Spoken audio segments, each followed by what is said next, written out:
여러분, 어떤 사람이 줄지를 모르죠. 그래서 살다 보면은 줘야 될 때가 있죠. 줄 아는 사람은. 어떤 사람이 줄 알까요? 음, 음, 소유가 많은 사람. 두 번째는 가난한 사람. 음, 세 번째는 받은 사람. 음, 어떤 사람이 줄 아는 사람일까요?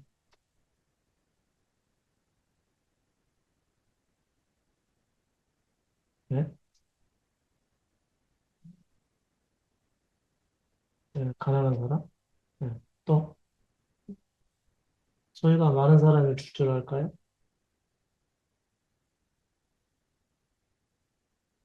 아, 좀 심각하네요. 받아본 사람이 줄 압니다. 음. 괜찮아요. 나 그거 괜찮습니다. 아무리 주려고 해도 받는 게 부담스러워서 받을 줄 모르는 사람은 줄 줄도 모르게끔 되어 있습니다. 받은 사람만이 줄 압니다. 여러분께서 하나님을 알고 하나님께로부터 다 받았다고 여기는 사람만이 다른 사람에게 줄 알게 되는 거죠. 내 소유는 하나도 없구나. 내 가진 모든 것은 다 하나님께로부터 받은 거구나라고 생각하는 사람만이 줄 알게 되는 거죠. 복음을 통해서 이 복음이라고 하는 것은 굉장히 포괄적인 하나님의 말씀이죠. 단순히 예수 믿으면 천국 간다. 이건 복음이 아닙니다. 물론 그 말씀은 맞아요. 근데 거기에는 너무 의미가 깊어서 그냥 한마디 말로 이렇게 안다고 할 수가 없는 것이 복음이죠. 이 복음 안에는 복음을 받아들인 사람은 줄 알게 돼요. 음, 또 줘서는 안 될 사람에게는 절대 주지 않게 되고요. 근데 사람은 반대입니다. 주지 않아도 될 사람은 주고 줘야 될 사람들은 못 주는 것이죠. 이게 사람이 하는 것이고 하나님께로부터 모든 것을 다 받았다는 것을 경험으로 아는 사람들은요, 음, 어떻게 보면은 무조건적으로 주게끔 되어 있습니다. 근데 아무에게나 주는 건 아니에요. 음, 물론 그 마음이 하나님께로부터 받은 마음으로 행하는 사람들은 그분의 마음으로 주게 되겠죠. 여러분 좀 줄 아는 사람이 돼야 됩니다. 그러려면은 여러분이 지금 당장부터 사람들에게 주는 것을 연습하라거나 이런 의미가 아닙니다. 여러분이 하나님께로부터 모든 것을 받았다라는 사실을 깨닫지 못하면은 절대 여러분은 주는 사람이 되지 못합니다. 아니, 왜? 내 건데, 왜 줘? 이렇게 말씀하신 분들은 사실 하나님께로부터 다 받았다는 사실을 모르기 때문에 그런 겁니다. 네 것과 내 것을 철저하게 구분 짓는 사람들도 사실 하나님께 다 받았다는 사실을 모르기 때문에 그런 겁니다. 저도 막내로 성장하지 않았습니까? 그러니까 받기만 했지 사실 줄 몰랐고 또 제 시대 때에는 사실 남에게 뭔가를 줄 수 있을 정도로 이렇게 넉넉한 게 형편이 아니었었기 때문에 주는 것 자체에도 줘야 될 마음은 있어도 습관이 안 돼가지고 줄 줄을 몰랐었죠. 이게 이제 성장하면서도 상당히 좀 장애가 됐었습니다. 많이 이제 신앙생활 하면서 섬김에 대한 얘기를 많이 듣게 되죠. 저도 이제 준다고 하는 사실들을 언제부터 배우게 됐냐면요. 음, 그, 처음 교회를 나가게 되면서부터, 음, 거기 교회에 속해 있으신 교인들이 어떻게 해서든지 믿음 안에 정착을 시키기 위해서 많은 친절을 베풀어 주셨죠. 같은 구역에 살고 계시는 권사님들이 어, 이제 먹을 것을 갖다 주신다든지 김치를 갖다 주신다든지 어디서 선물을 들어오게 되면은 그 선물을 나눠 주신다든지 이런 것을 끊임없이 하셨죠. 저는 그때서부터 누군가에게 받는다면은 반드시 갚아야 된다는 생각을 어, 가졌기 때문에 받는 것을 상당히 부담스럽게 여기고 안 받으려고 했었죠. 남에게 잘 받지 않으려고 하시는 분들은 어떤 분들이냐면 교만한 분들이죠. 아니 뭐 그게 교만이냐 라고 생각하실지 모르겠어요. 근데 다 우리가 살아가는데 필요한 모든 것은 다 위로부터 받은 것이라는 사실을 모르는 사람들은요, 받는 것에 대해서 잘 모릅니다. 받을 줄도 몰라요. 그러니까 받을 줄 모르는 사람은 줄 줄도 모르게끔 돼 있는 겁니다. 그러니까 다 받았다는 사실을 알지 못한다면 그 사람은 사실상 믿음의 삶을 살아가기가 어렵죠. 겉으로는 주고받고 이런 문제지만 받을 줄 모르는 사람들은 본래 가지고 있는 본질, 인간의 그 본질 그대로를 그대로 소유하고 있기 때문에 자신은 신세도 지지 않겠고 신세도 끼치지 않겠다. 뭐, 어, 남에게 뭐, 받지도 않겠고 돕지도 않겠다. 이러신 분들은 사실상 믿을 수 없으신 분들입니다. 음. 점점 믿음을 알아가면서부터 본래의 자기 자신이 자꾸 무너지고 깨어지면서 줄 알고 섬길 줄 아는 사람이 되어야 되는 것이죠. 그럴 줄 모르신 분들은 믿기가 아주 어렵습니다. 근데 주님을 조금씩 알아가고요. 또 말씀 안에서 자기를 보게 되시는 분들은 점점 줄 아는 사람이 되죠. 그래서 섬기는 자가 되는 겁니다. 그러니까 예수님처럼 단순히 제자들의 발을 씻기는 이런 게 섬김이 아니고요. 모든 면에서 내게 가진 것으로 나는 없다 할지라도 누군가의 필요를 채우기 위해서 내 모든 것을 던져넣는 그와 같은 섬김의 자세를 알게 되는 것이죠. 모든 것을 다 받았다고 여기는 사람만이 실제 삶에서 섬김이 가능한 것입니다. 그런데 요 섬김이 본성이 아니면 그 타고난 성품이 좀 좋으신 분들이 있죠. 타고난 성품에서 나오는 것이면은 그것은 그냥 자기에 속한 삶이죠. 섬김이 아니라 자기 좋아라고 하는 얘기입니다. 물론 상대를 돕는 것인데 어떻게 자기 좋아라고 하는 일이냐? 그걸 통해서 자기 만족과 기쁨을 얻는 거거든요. 그래서 그것은 자기를 위한 것이고요. 이 섬김은 철저하게 그분으로부터 나와야 되는 겁니다. 여러분께서도 주님을 자기의 생명으로 받아들이기 전에는 진정한 섬김을 잘 몰라요. 왜냐하면 그분이 계시지 않기 때문에 그런 거죠. 그런데 이제 어, 여러분께서 본성을 가지고 믿음을 향해서 살아가는 중에 있죠. 이런 상황 속에서 여러분들은 내가 가진 모든 것이 다 그분으로부터 받은 것이라는 사실을 철저하게 깨닫잖아요. 그때서부터는 주는 자가 되는 거죠. 왜냐하면, 내가 가진 모든 것은 다 그분이 주셔서 받게 된 것이구나라는 사실을 알기 때문에 그런 겁니다. 그러니까 여러분이 뭐 잘했다, 잘못했다 지적하기 위해서가 아닙니다. 어, 어떤 사람들은 성품이 잘 주는 사람들이 있어요. 천성적으로. 이런 분들은 원래 그런 기질을 타고난 사람들이죠. 그것은 믿음에서 나온 것이 결코 아닙니다.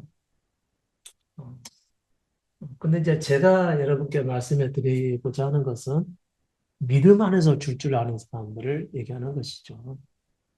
그러니까 뭐가 안 돼서 못 주냐면요.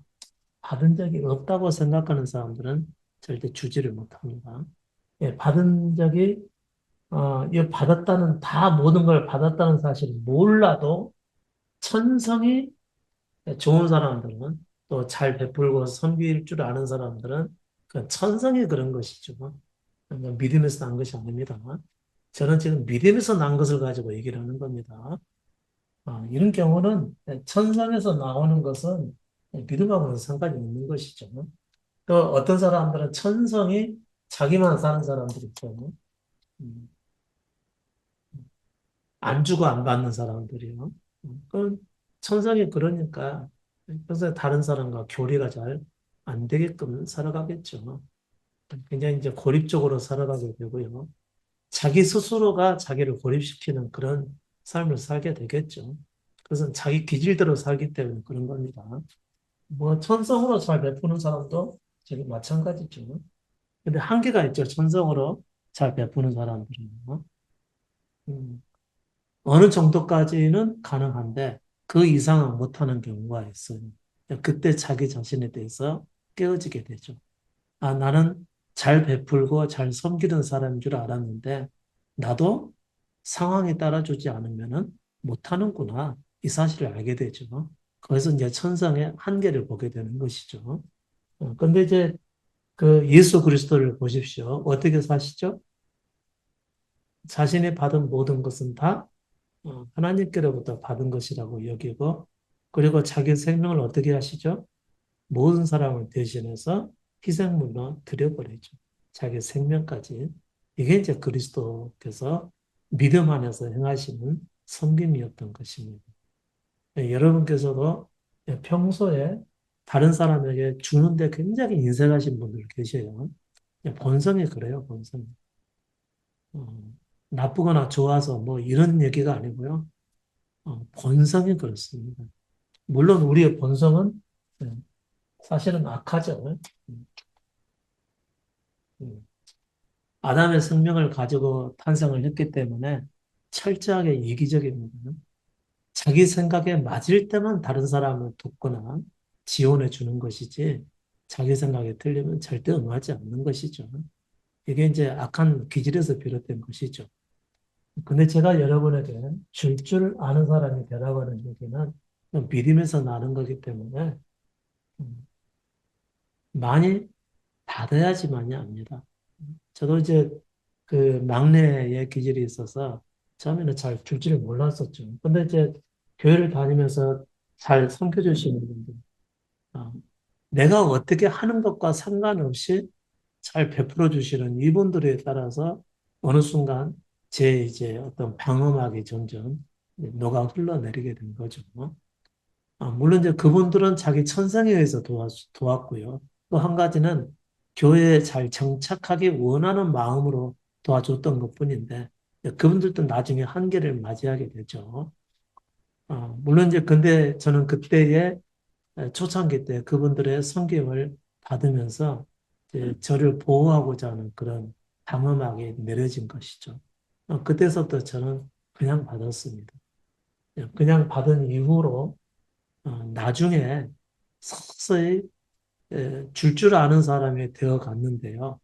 어느 순간인가 제가, 내가 이 사람들이 섬기는 이 섬김을 갚을 수가 없는 거구나, 라는 사실을 알게 되었을 때, 그때서부터 저는 무작정 다 받게 됐고, 다 받는 순간, 그때서부터 제가 어떤 형편이 되면은 제 상황과 상관없이 필요를 사람들에게 채워주고, 또 제 가지고 있는 것으로 앞일을 생각하지 않고 무조건 섬겨주는 이런 성품이 이제 생겨나게 되게 된 것이죠.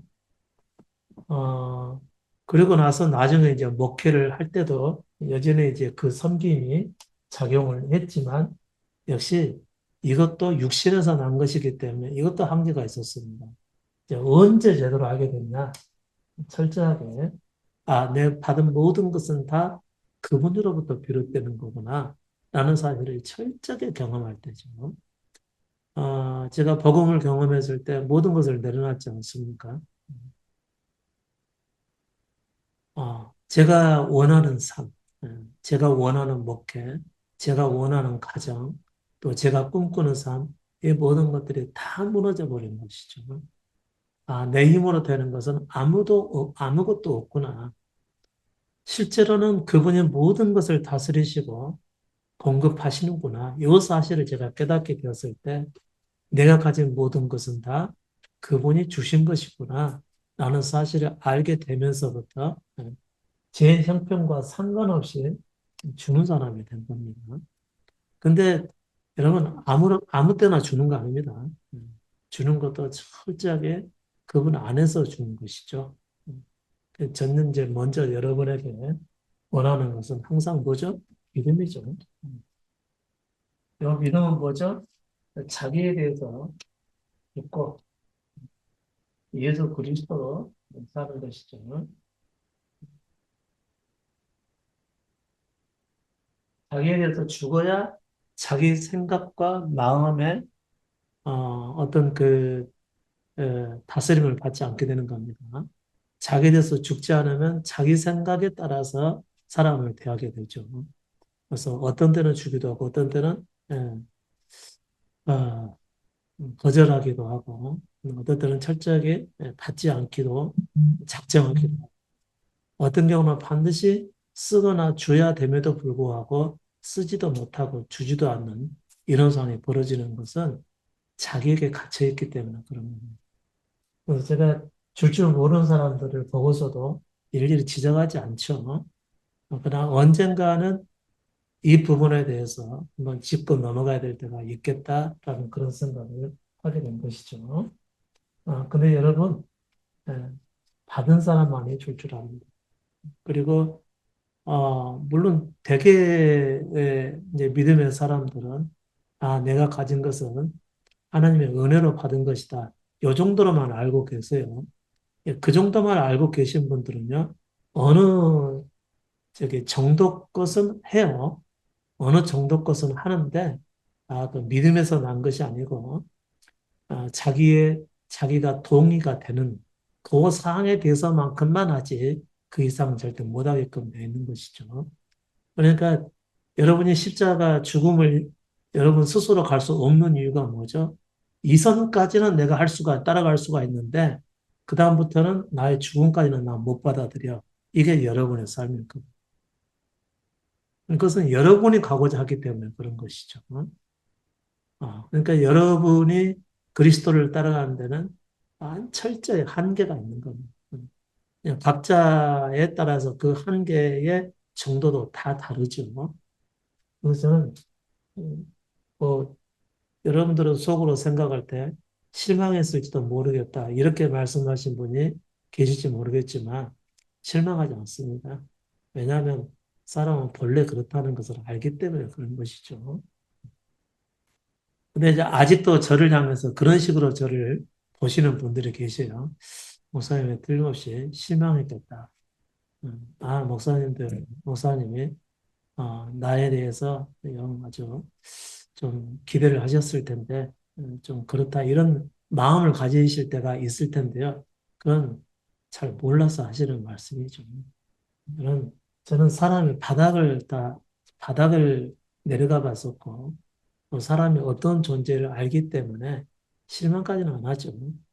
단지 조금, 이 정도면 좀 너무한다, 이런 생각을 가질 수가 있어요. 그렇다고 해서 뭐 그것 때문에 달리 대하거나 또 그 사람을 뭐 비유한다거나 그런 것은 거의 없습니다. 처음부터 그렇게 알고 있기 때문에 그런 것이죠. 아무튼 저는 여러분들이 줄 아는 사람이 돼야 되는데, 이게 이제 섬길 줄 아는 사람이죠. 섬길 줄 아는 사람은 첫째 그분 안에서 섬길 수가 있어야 됩니다. 그러니까 어떨 때는 저 자른 고비처럼 살다가도 어느 한순간에는 감당할 수 없을 정도로 쏟아붓기도 하고, 이런 것은 그리스도 안에서 행하는 것들이죠. 엊그제, 어제인가 제가 잠깐 유튜브 보는데, 어, 자기 아버님에 대해서 굉장히 불평이 많으신 자녀가 있었습니다. 아버님이 굉장히 구두쇠처럼, 이렇게 자전거비처럼 이렇게 살아가는 것을 보고서 늘 마음에, 좀, 섭섭함을 가지고 있는 자녀가 있었어요. 아버지는 가능하면 열심히 일해서 돈을 버시기는 버는 것 같은데 가족이나 자기를 위해서 쓰는 것을 본 적이 없거든요. 그리고 이제 아버님이 자꾸 뭔가 큰 돈 뭉치를 어느 한 곳에다가 숨겨서 본인만 거기다가 이게 아껴두고 이게 모아놓는 것을 본 적은 있는데 그것을 가족들을 위해서 쓴 것을 본 적이 없었거든요. 그랬는데 나중에 아버님이 돌아가시고 난 이후에 그것이 어, 상해 있는 임시정부에서 독립자금으로 쓰였다는 사실을 나중에 알게 되죠. 그러면서 그 아버님을 오해했던 자기를 이제 후회하는 이제 이런 내용의 이야기가 잠깐 나오더라고요. 그러니까 여러분 그런 것들이 어떻게 보면요. 좀 더 크고 또 의미 있고 보람되고 가치 있는 것에 돈을 쓸 줄 아는 사람이겠죠. 아무튼 그것은 한 예로서 제가 말씀해 드리는 겁니다. 그게 결코 믿음에서 낮거나 뭐 이런 걸 의미하는 게 아니에요. 아무튼 그 줄 아는 사람이 여러분께서 계셔야 됩니다. 다시 말하면 섬기는 사람이죠. 남을 섬길 줄 아는 사람이죠. 언제 어느 때 섬겨야 될지 그걸 아는 사람들. 이걸 얘기하는 것이죠.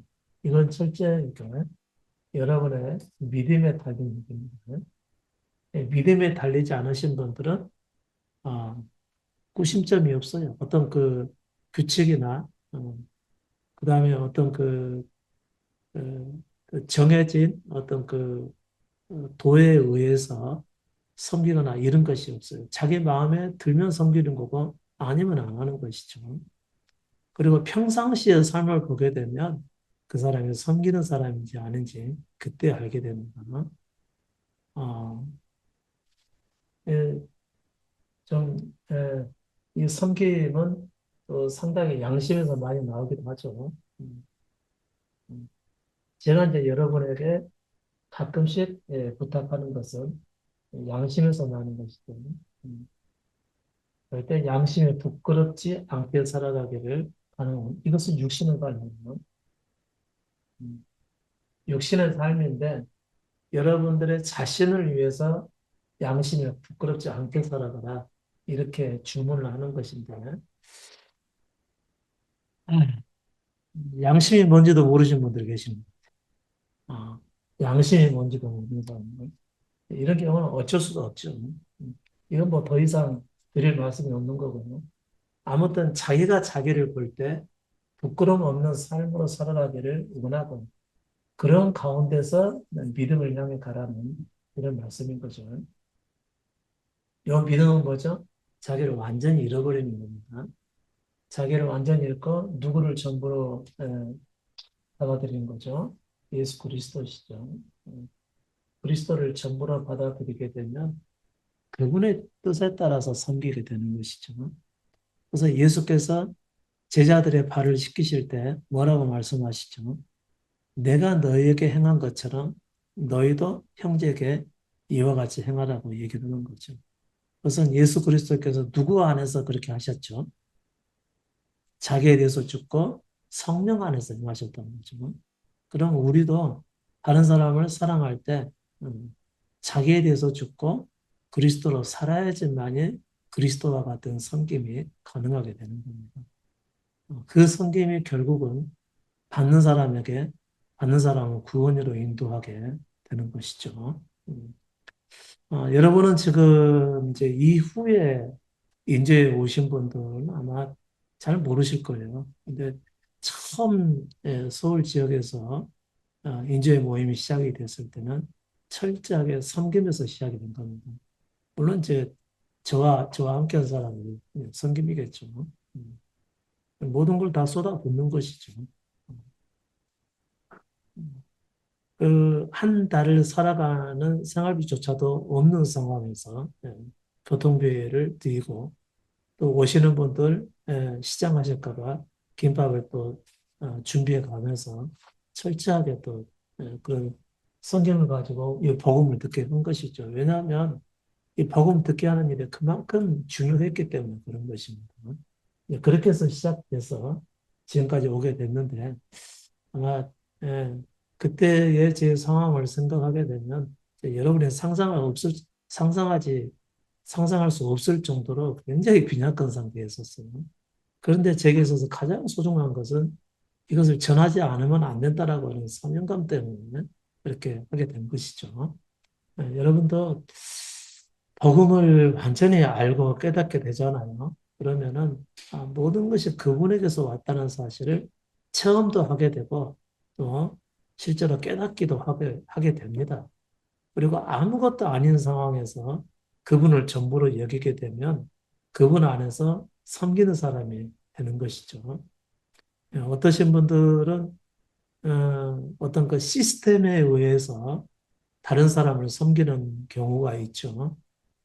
그 일반적인 교회에서 무슨 구역장이 됐다든지 구역 예배 드릴 때 구역장에 또 섬기게 되지 않습니까?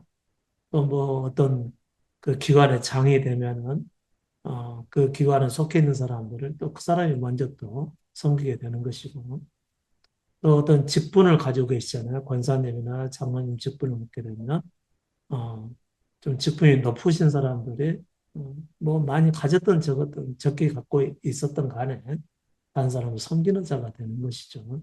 근데 그 섬기면 기질에서 나온 것이지 믿음에서 나오는 것이 아닙니다. 그래서 기질에서 나온 것은 결코 섬김이 될 수가 없어요. 나중에 큰 문제를 가져오게 되고요. 그 섬김이 오히려 뭐가 되죠? 해가 되고 다른 사람을 미워하는 도구가 되고요. 결국은 갈라서게 되는 결과도 나타나게 되는 겁니다. 그러니까 육신의 생각으로 다른 사람을 섬기는 것은요, 바람직하지가 않습니다. 거기는 반드시 어떤 자기에 대한 사랑이 들어가 있어요. 그 섬김 속에. 거기에는 받아야 된다든지, 내가 당신에게 이만큼 했으니까 당신도 언젠가는 내게 이만큼을 해야 된다든지, 아니면 그 사람에게 섬기고 나서 그 사람이 나중에 나와의 관계가 조금 멀어지게 됐다. 그러면은 비난하는 계기가 되고 그렇죠. 이런 건 섬김이라고 볼 수가 없는 것이죠. 진정한 섬김은 주고 끝나는 겁니다. 그 사람이 어떻게 나를 대하든지 간에 주고 끝나는 것이 섬김이에요. 그리고 그것을 뭐 주는 것이라고 얘기를 하는 것이죠.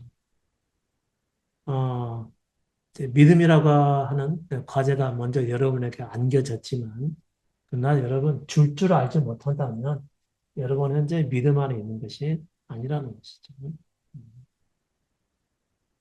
음, 자기 걸 유난히 아끼기도 하고, 예, 유난히 조금 구두쇠까지 살아가시는 분들 보면요, 이건 조금 어, 믿음을 향해서 살아가는데 여러분의 성의가 부족하다는 것을 좀 아셔야 됩니다. 그리고 이제 십자가를 향해 가는 우리는요, 다 이래야 돼요.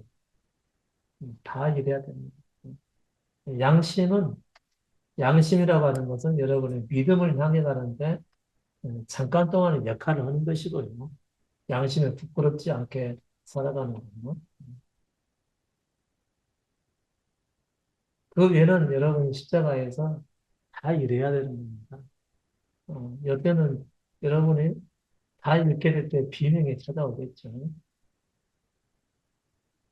잃으려고 하잖아요. 네, 정말 곡소리가 나죠.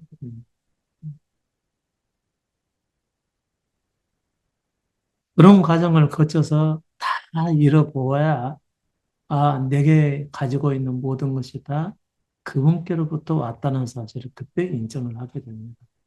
그리고 세상에 있는 것들은 내게 있어도 그만, 없어도 그만이라는 그런 사고를 갖게 되죠. 그런 사람만이 자기 가진 것을 다른 사람에게 꼭 필요한 것에 사용을 하게 되는 거죠. 그것을 우리는 섬김이라고 얘기를 합니다. 그러니까 자기 존재를 잃지 않은 사람들이 섬김이라는 말을 사용을 할 때, 저는 그것은 굉장히 못마땅하게 여겨지죠. 그건 섬김이 아닙니다. 음, 여러분 그 과거에 일반적인 교회에서 그 세족식 하는 것들을 아마 경험하신 분들이 계실 겁니다. 음, 물론 그런 행사도 상당히 중요하겠죠. 육신으로 사랑하는 데는 그것도 사실 필요할 수도 있어요. 근데 믿음은 아니에요. 그렇게 하고 나서 서로 간에 싸우고 돌아서고 분쟁하고 또 욕하고 비난하고 이별하고 뭐 이런 게 말할 수 없이 많아요. 그건 진정한 섬김이라고 볼 수가 없는 것이죠.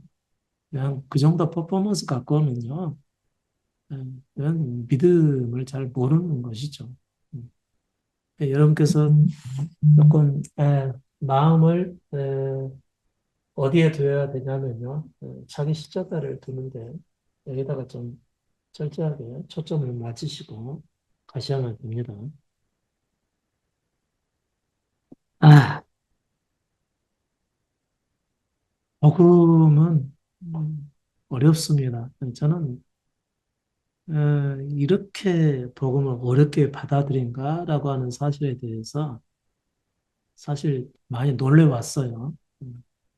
저는 제 십자가를 딱 경험하면서 아, 이걸 가르쳐 드리면 그 복잡한 뭐 제자 훈련의 과정을 뭐 공부해야 된다든가 또 많은 시간을 가지고 기도를 해야 된다든가 또 아니면은 반드시 지켜야 될 주일 성수나 뭐 11조 같은 것에 매여서 신앙생활을 하고 있다고 한다든가 이 복잡하게 에, 사람들에게 가르칠 필요가 없구나라고 하는 것을 알고서 굉장히 기뻤어요.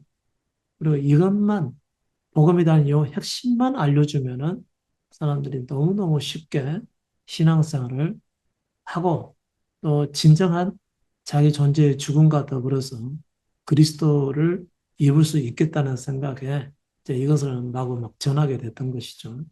물론 육신의 생각에서 비롯된 겁니다. 복음을 경험은 했다 하더라도 아직 남아있는 육신의 사고 속에서 행했던 것이죠. 그렇게 하면서부터 저는 놀랐습니다. 이렇게도 많은 사람들이 그리스도의 말씀을 받아들이지 않는다는 사실에 대해서 너무 놀란 거죠. 이분들이 뭐하러 그럼 교회를 다니지? 이런 의문점 말이죠. 마가복음 10장 29절 말씀 보면은 이런 말씀이 나와 있죠. 예수께서 가라사대 내가 진실로 너희에게 이르노니 나와 복음을 위하여 집이나 형제나 자매나 어미나 아비나 자식이나 전토를 벌인 자는 금세에 있어 집과 형제와 자매와 모친과 자식과 전토를 100배나 받되 핍박을 겸하여 받고 내세에 영생을 받지 못할 자가 없느니라. 분명하게 나와 있죠. 나와 복음을 위하여 내가 그처럼 소중하게 여기는 대상들을 버리는 것이죠. 나와 예수 그리스도시죠. 복음을 위하여. 여러분, 복음을 위해 살려면 어떻게 여러분 그동안 살아오셨죠? 복음을 전하는 일을 하셨겠죠? 아니면 뭐 복음이 잘 증거되도록 기도를 했던지요. 아니면 선교 활동을 하시는 분들을 위해서 기도로 뒷받침하든지, 선교비로 뒷받침하든지, 그 다음에 교회가 부흥하고 발전되기를 계속해서 기도하든지, 뭐 그랬겠죠.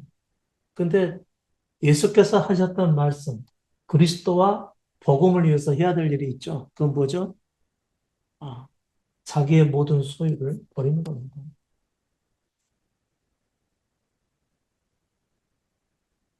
집에서부터 시작해서 전토, 재산이 되겠죠. 네. 살 집, 재산, 그 다음에 부모, 형제, 배우자, 자녀까지 다 버리는 겁니다. 버려야 얻는다고 그랬죠. 100배나 더. 그 다음에 마지막으로 뭘 얻는다고 그랬죠? 영생을 얻지 못할 수가 없는다. 그러면 영생을 어떻게 얻는 것이죠? 버려야 되는 것이겠죠. 이게 복음을 위해서 여러분들이 하셔야 될 일이라는 것이죠. 예수를 위해서 여러분들이 하셔야 될 일이라는 얘기입니다. 이렇게 하지 않으면 여러분은 예수를 위한 자가 아니라는 것이죠. 또 복음을 위한 자도 아니라는 거죠. 성경에 이와 같은 말씀이 또 하나 있어요. 요한복음 10장 17절을 보게 되면 예수께서 하시는 말씀 중에 아버지께서 나를 사랑하시는 것은 내가 다시 목숨을 얻기 위하여 목숨을 버림이라고 그랬어요. 어, 하나님께서 하나님께서 나를 사랑하시는 이유가 뭐냐면 다시 목숨을 얻기 위해서 음, 다시 목숨을 얻기 위해서 현재의 목숨을 버리는 것이라고 그랬어요. 여러분, 하나님이 여러분을 사랑하시게 하려면 여러분이 어떻게 해야 될까요? 여러분 목숨을 버려야 되는 것이겠죠. 여러분은 원대로 살기를 다 내려놓으셔야 되겠죠.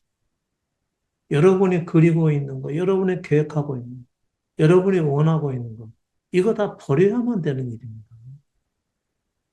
그래야 그분의 사랑이 여러분에게 나타나겠죠. 그걸 버리지 않고서는 여러분은 누구를 사랑할까요? 자기를 사랑하는 것이겠죠. 음. 자기를 사랑하는 상황에서는요, 하나님의 사랑을 얻지 못하겠죠. 너무, 너무 이렇게 분명하게 나와 있지 않습니까? 이것도 분명하죠. 예수 그리스도께서 말씀하시기를 나와 복음을 위하여 자기 모든 소유, 집과 전토나 그다음에 부모, 형제, 배우자, 자녀를 버리지 않냐면 영생을 얻지 못한다고 그랬습니다. 그거는 버리라고 그런 것이죠. 그럼 나중에 금세에 몇 배를 거둔다고 그랬죠? 100배를 거둔다고 그랬어요. 여러분의 삶에 믿음의 열매가 100배라고 하는 믿음의 열매가 없는 이유가 뭐죠? 버리지 않으니까 없는 것이죠. 물론 그분은 소유하지도 못할 뿐만 아니라 영생은 있을까요? 더더구나 영생은 더 없겠죠.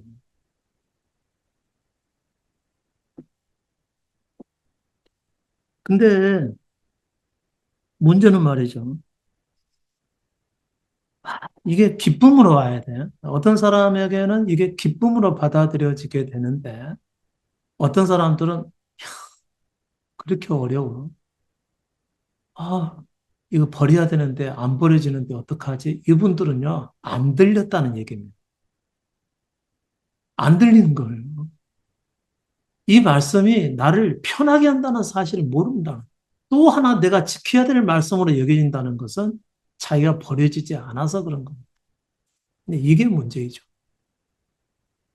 여러분들 그 복음을 들으시는 우리 영적 가족분들 중에서는요, 지금까지 쭉 있어 왔던 분들, 이런 분들이 하시는 얘기가 뭐냐면, 내가 또 뭔가를 이 교회에 다니면서, 어, 순종해야 되고, 또 목사님이 하라는 대로 지켜야 되고, 이 말씀들을 그대로 받아들여서, 지켜야 된다고 하나 이런 부담감으로 들으신 분들이 있어요. 이런 분들은 이게 기쁨으로 안 들리는 거예요. 자기 존재를 내려놓지 않으니까 여전히 자기 속에 있는 율법적인 사고로서 말씀을 받아들였다. 이런 얘기인 거죠. 이런 분들은 믿을 수가 없으신 분들이에요, 사실은. 믿음의 말씀을 듣는 것으로 인도함을 받았어도 믿음의 말씀을 들을 수 있는 귀가 없기 때문에 마음의 부담으로 오는 것이죠. 지나온 얘기지만요, 같은 질문을 10년 동안 하신 분도 계셔요. 목사님, 진짜 버려야 됩니까? 이 얘기. 처음부터 어떻게 해서 영생을 얻죠? 버려야 됩니다. 근데 10년 동안 안, 버리지는 않고 진짜 버려야 됩니까? 이 말만 계속 하는 것이죠. 그러니까 본인이 못 버리고 있다는 것이죠. 제가 신학교 때 같은 그 동기가 한 분 계셨어요. 저보다 한 나이가 2살 정도 위인데 참 저를 좋아했고요. 저도 그분을 잘 따랐어요. 음, 그리고 제가 또 살아가면서 그분의 또 도움을 받기도 했고요. 음, 물론 이제 계속 되지는 않았었죠. 인성에서 비롯된 것이기 때문에. 음. 그러고 나서 제가 나중에 복음을 깨닫고 나서 그분에게 이 복음에 대해서 얘기를 해줍니다. 제가 가만히 들어보더니 제 말이 다 맞대요. 그리고 정말 그렇게 살아야 되는가? 그게 진정한 믿음의 삶이라는 것도 다 동의를 해요. 그런데 자기를 버리지 않는다는 것이죠. 그것이 목사님이시죠. 음.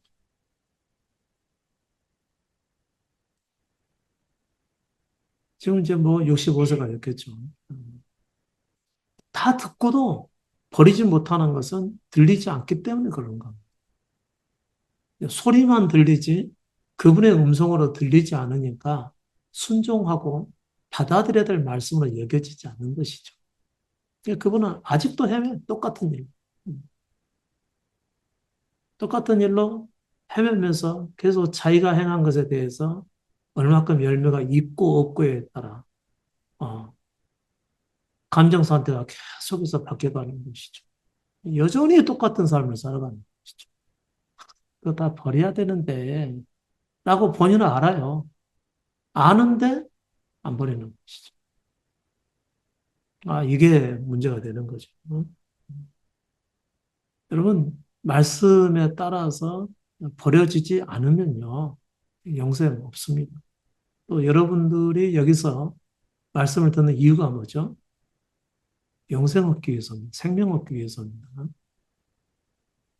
저는 여러분에게 뭔가를 요구해서 달라고 한 적 없잖아요, 제가. 음, 우리 뭔가 좀 잘 좀 해봅시다. 그러니까 저 좀 어떻게 좀 도와주시고요. 이렇게 해주세요. 여기 요구한 적 있습니까?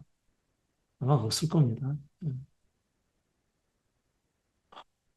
그러니까 저는 받은 대로 여러분에게 드릴 뿐이죠. 음.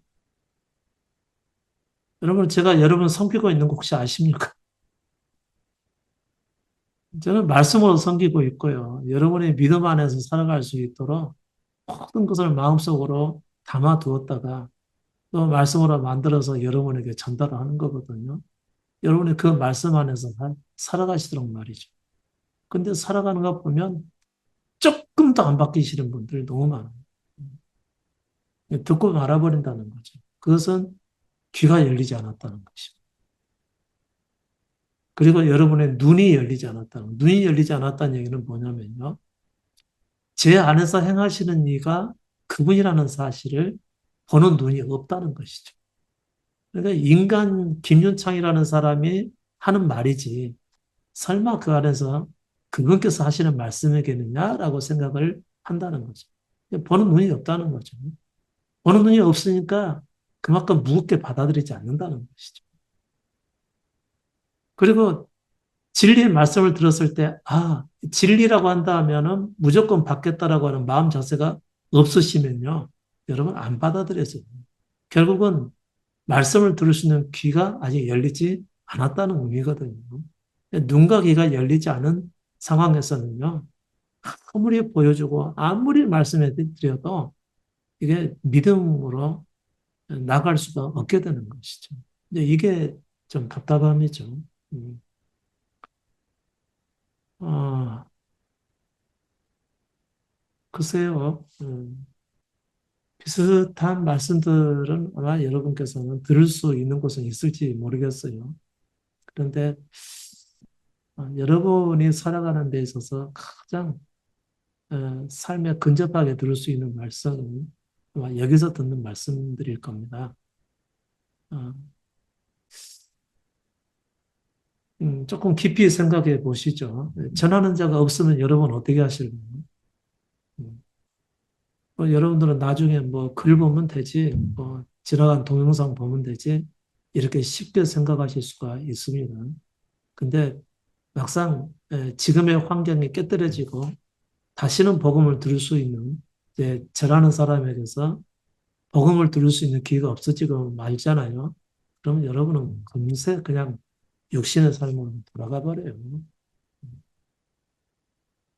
이렇게라도 주모임이라도 토요일에 있고 또 강주에서 모임이 있고 아니면 또 수원에서 모임이 있고 그거라도 그나마 있으니까 여러분께서 어, 듣고 그리고 아주 참 그 가냘프지만 보일 듯 말 듯한 그런 길을 여러분께서 가고는 있지만 그래도 신락 같은 희망을라도 품고 믿음의 길을 가게 되는 거거든요.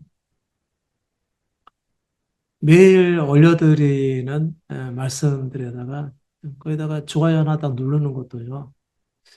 물론 이제 제대로 읽지도 않고 다 하신 분들도 꽤 많아요. 그런 줄 압니다. 왜냐하면 삶이 변화가 안 되거든요. 읽어서 좋아요들은 체크는 하는데 무슨 말인지를 몰라. 아, 이런 거 보면은 그냥 다는 것이죠. 그런데 그 하나 읽고요, 달아가는 것도요. 여러분에게는 어떻게 보면 신락 같은 기회가 제공이 되는 것이죠. 근데 그 기회의 말씀들이 여러분에게는 사실상 전부가 되어야 됩니다. 그 외에 여러분이 살아가는 것들은 다 그냥 이 복음을 받아들이고 그분 안에서 살아가기 위한 수단에 불과한 거예요.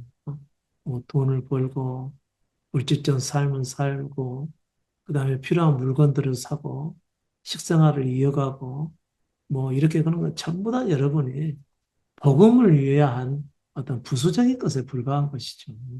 육신의 삶을 이어가야 되니까요.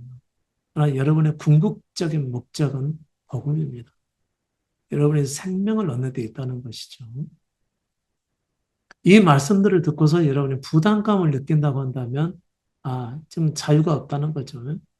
그리스도께서는 여러분을 자유케 하려고 이 말씀을 여러분에게 전하게 하시는데, 여러분들은 또 지켜야 될 말씀으로 여겨진다는 거죠.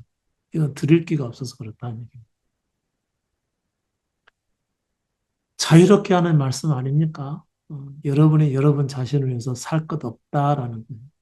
믿음도 마찬가지. 여러분이 믿음을 향해서 살아가는 것은 의미가 없으니까 그리스도께 모든 것을 다 맡겨드리고 그분의 말씀을 듣고 다 내려놓으라고 말씀드리는 것은 여러분에게 제가 자유를 주는 것 아닙니까? 오늘 아침 말씀에도 여러분에게 자녀를 내려놓으라고 말씀해 드린 것이죠. 자녀를 내려놓으셔야만 됩니다. 복음을 위해서요. 자녀, 배우자도 당연히 내려놓으셔야 됩니다. 부모님도 역시 마찬가지고, 형제도 마찬가지입니다. 뭐 집과 전토는 말할 것도 없고요. 근데 여러분, 요 말씀을 딱 보면서 자유롭습니까? 부담부터 느껴지죠. 이게 이제 고민인 거죠. 부담이 느껴진다는 얘기는 여러분들은 지금 믿음의 말씀이 안 들리고 있다는 거예요. 이게 무거운 현실이죠. 복음은 듣는데 복음이 안 들린다는 것이죠. 자유와 생명을 위해서 주시는 그리스도의 말씀이 여러분에게 생명처럼 받아들여지지 않는다는 의미거든요. 이처럼 비극적인 현실이 어디 있겠습니까? 그토록 찾아 헤매는 진리의 말씀을 듣고 있는데 이 말씀이 여러분에게 생명이 되어지지 않냐고 부담으로 느껴진다고 하는 것은 이것은 여러분이 아직도 자기를 신뢰하고 있고 자기를 사랑하고 있고 세상을 사랑하고 있는 겁니다. 그러니까 볼 것이 보여지지 않는 것이고 들려야 될 것이 들려지지 않는 것이죠. 잠깐 쉬었다 하시죠.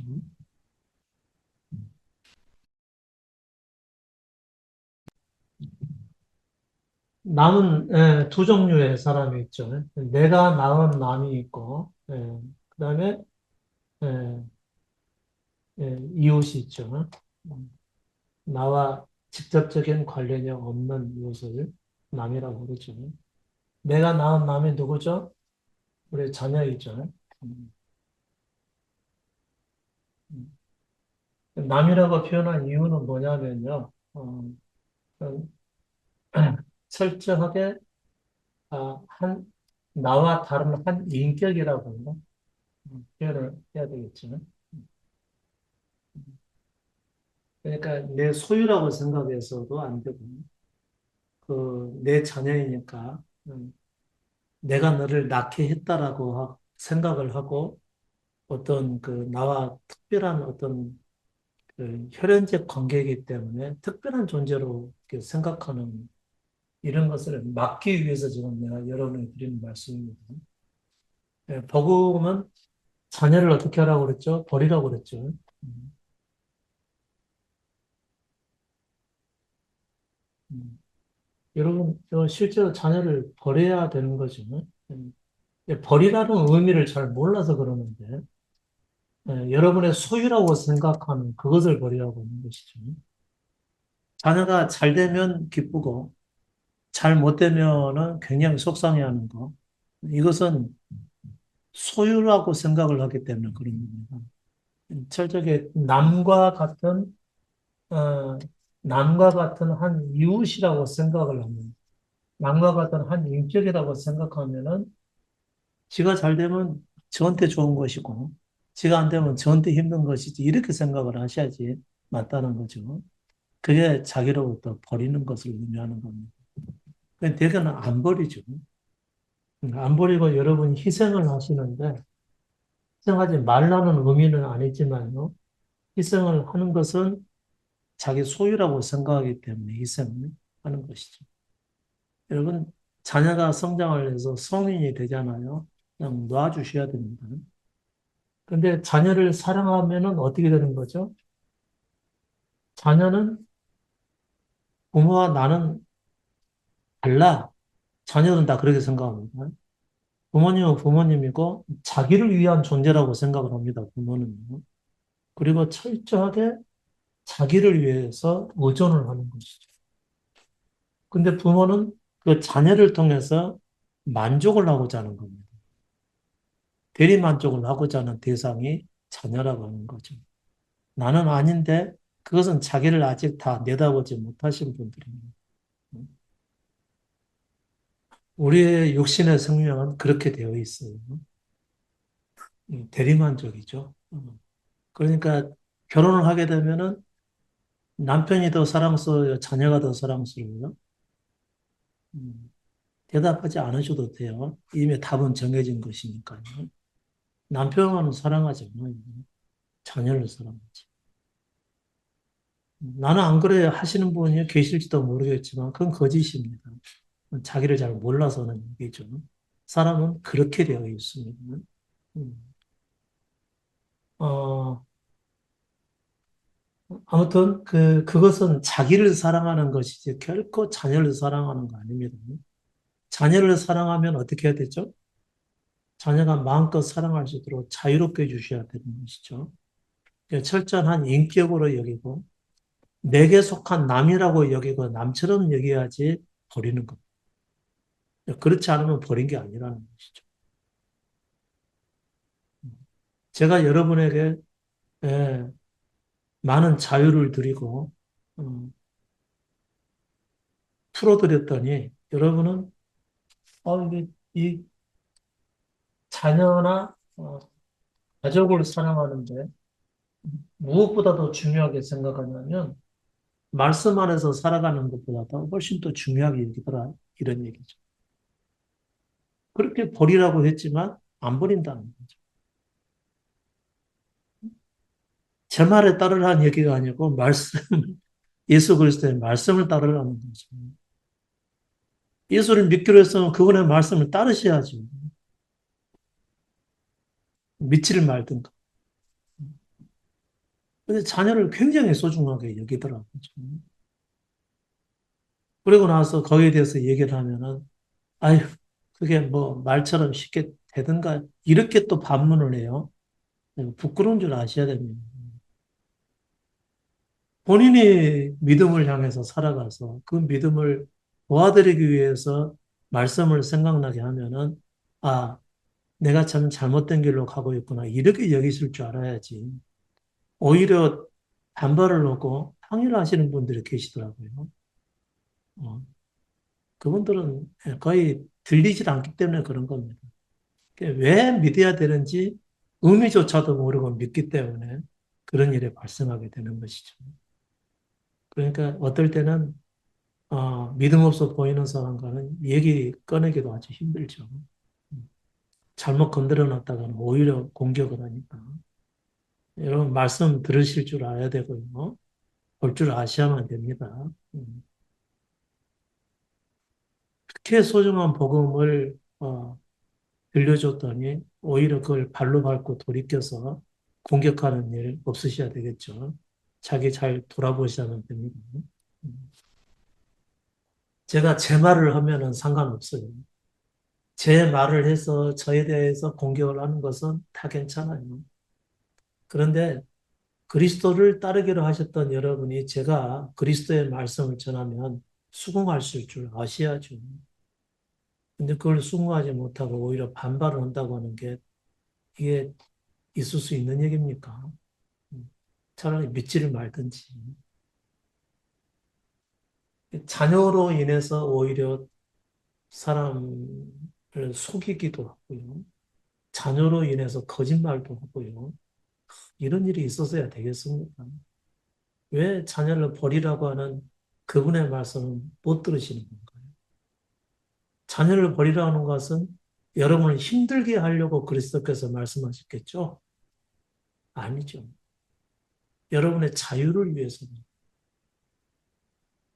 자녀의 주인은 누구죠? 여러분입니까? 안 그러면 주님이십니까? 인정하기 어렵겠지만 여러분이 아니고 주님이십니다. 그냥 내버려도 됩니다.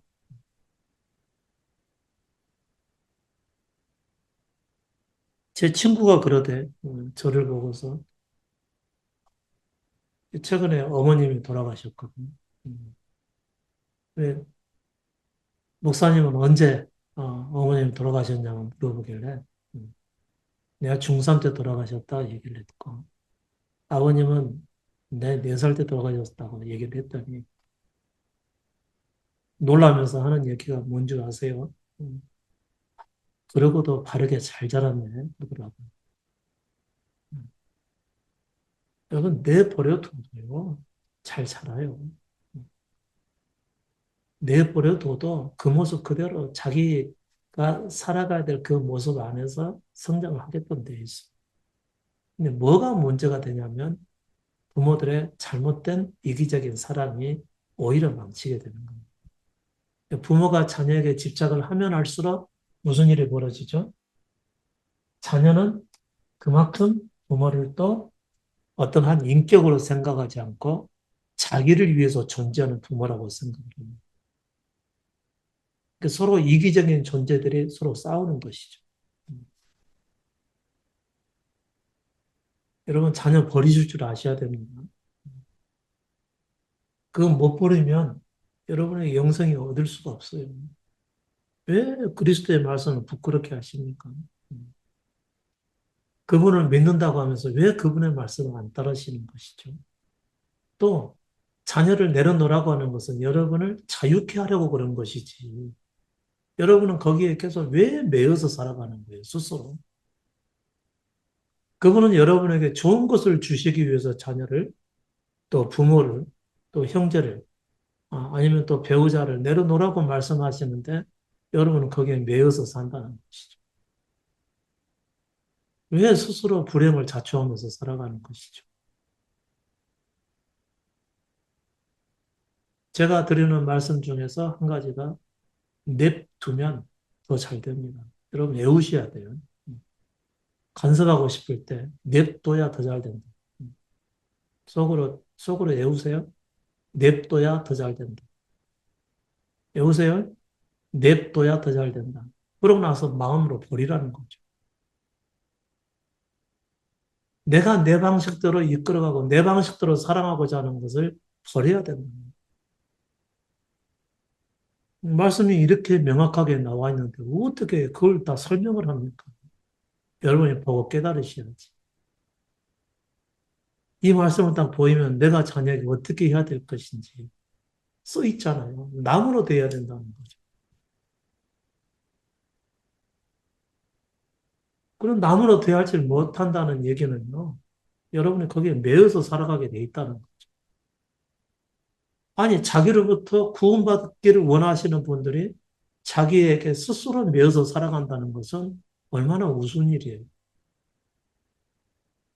그리스도께서는 자유롭게 하려고 여러분에게 내려놓으라고 말씀하시는데, 여러분은 그 이상한 주님이시네 하면서, 그렇게 말씀하신 주님을 부끄럽게 하고, 여전히 여러분께서는 자기의 본성대로 자녀를 사랑하고, 또 부모를 사랑하고, 형제들을 버리지도 않고 살아간다는 것이죠.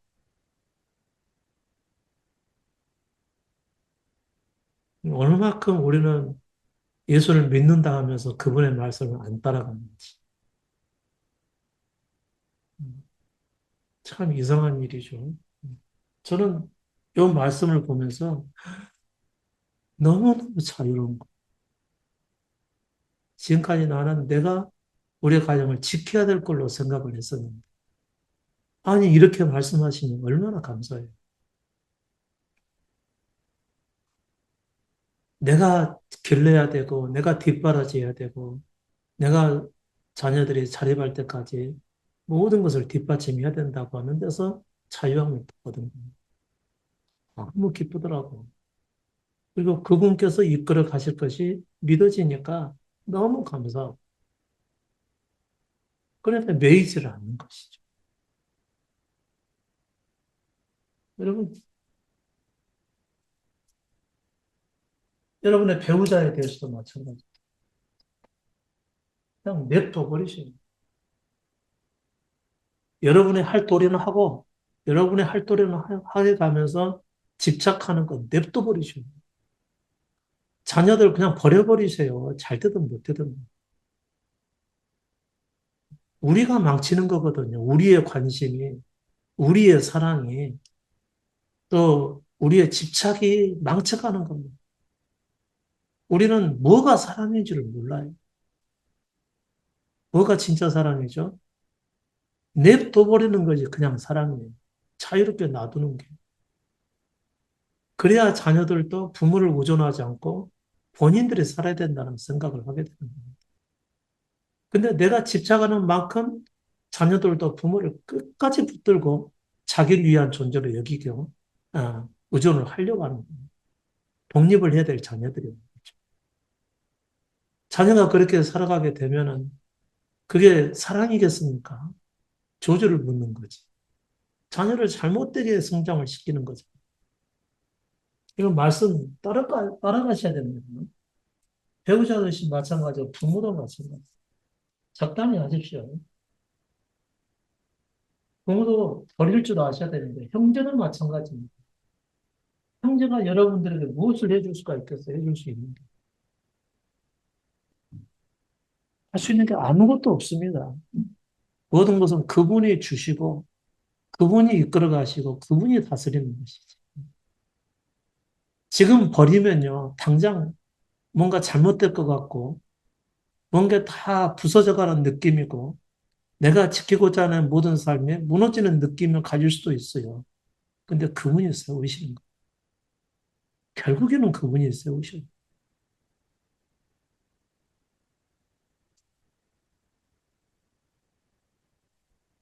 음, 이것은 경험에서 나오는 겁니다. 제가 말씀 보고 혼자서 연구해서 나온 것을 가지고 얘기하는 게 아닙니다. 제 경험에서 나오는 겁니다.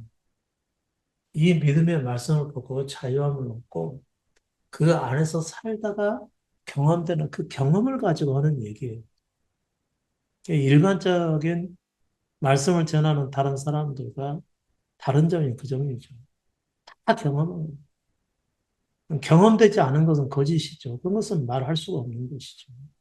그냥 경험된 것만 가지고 얘기를 하는 것이죠. 여러분 버리라고 하면 버리셔야만 됩니다.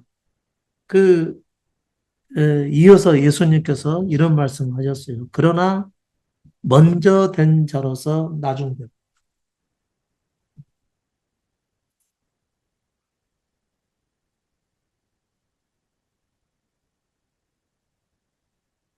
먼저 된 자로서 나중 되고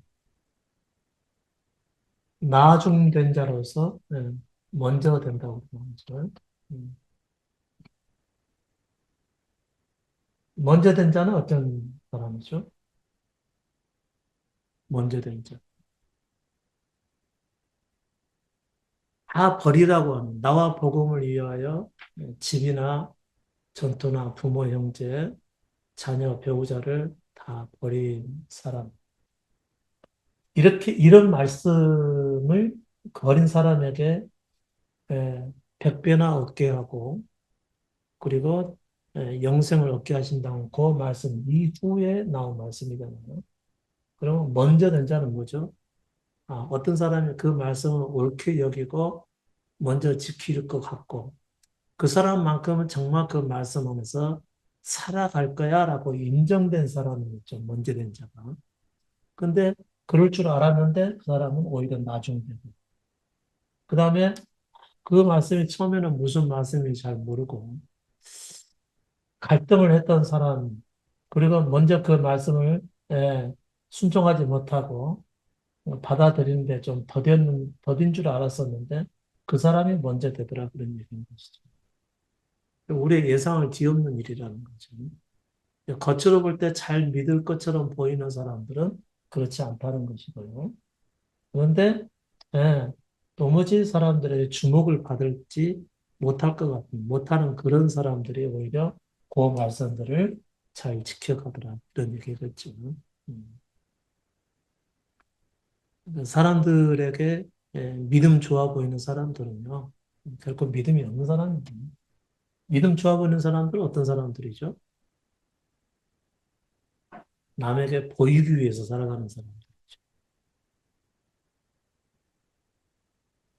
그런데 주목받지 못한 사람들은 나중된 사람들이겠죠. 이 말씀을 보서는. 그런 사람들이 나중에는 잘 버리고 말씀 안에서 살아가더라. 이런 뜻이겠죠. 음, 음. 비슷한 말씀 중에서 이런 말씀이 나와 있어요. 마태복음 11장, 17장 말씀 보면 가로되 우리가 너희를 향하여 피리를 불어도 너희가 춤추지 않고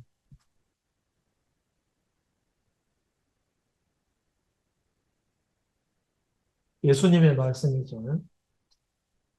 피리를 불어도 춤추지 않고 그다음에 어, 우리가 애곡하여도 어, 애국하여도 가슴을 치지 아니하는다.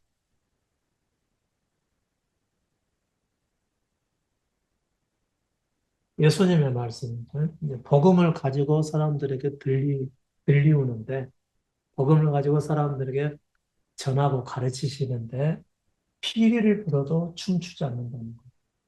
그럼 요 피리를 불라는 얘기는 의미가 뭘까요? 피리를 불었다는. 어느 때 사람이 춤을 춰요?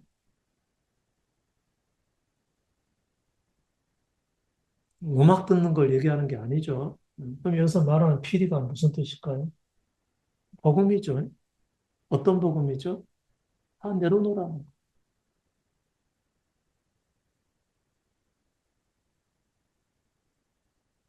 버리는 것이죠.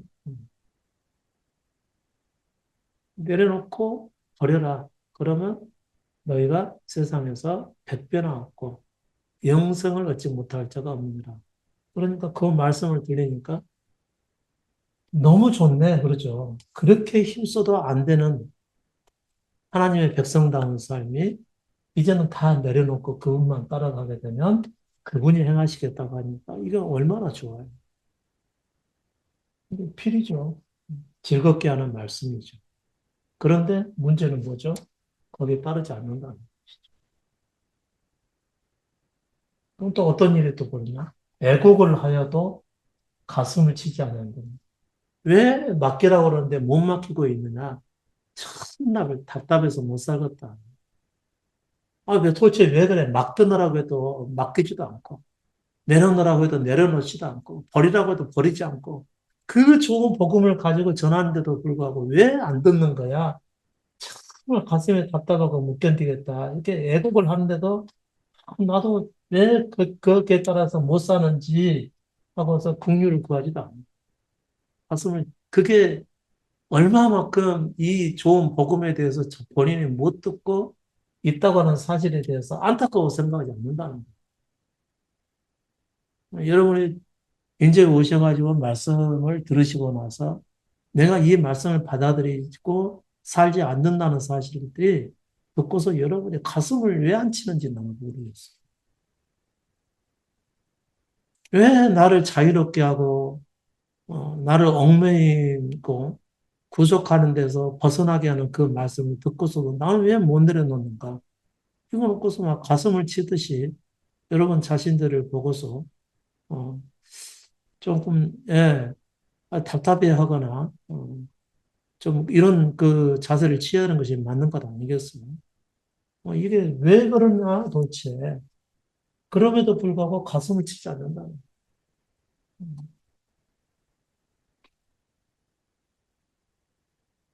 오순절 때 베드로가 유대인들을 향해서 복음을 증거하죠. 성령 받은 대로 말씀을 증거하는데 그때 들은 사람들이 모두 어떻게 했죠? 가슴을 치며 가로되 우리가 어찌할꼬 그런가. 우리가 그리스도를 죽였도다. 그게 가책으로 다가온 거라는 것이죠. 왜 도대체 말씀들은 못 사느냐라고 정말 답답하고 이거 정말 안 되는 일이다 그것은. 그렇게 애국함에도 불구하고 거기에 따라서 여러분 동의를 하지 않는다는 거예요. 아무렇지 않는다는 거죠. 아무렇지. 그렇다고 해서 춤을 추는 것도 아니고 그렇다고 해서 이 복음의 자유케 하는 복음의 말씀을 듣고서 너무 좋네 하면서 내려놓지도 않고 어. 그리고 그 안 되는 것을 가지고서도 가슴을 치지도 않고 어떻게 살겠다고 하는 것인지 진리를 듣거든.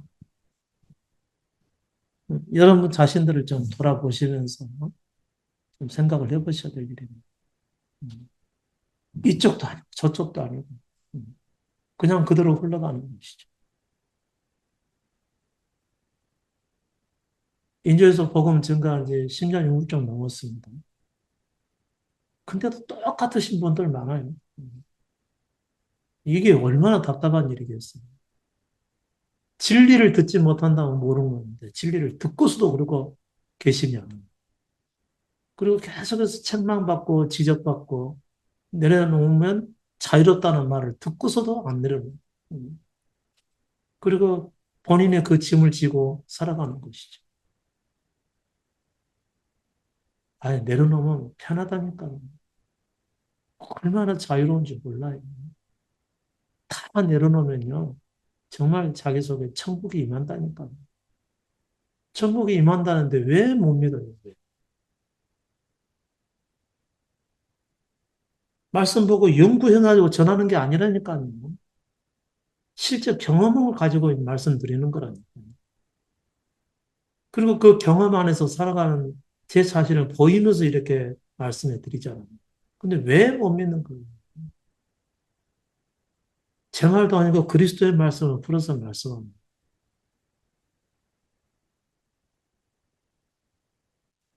왜곡하는 건 뭐죠? 이대로는 안 된다는 뜻이죠.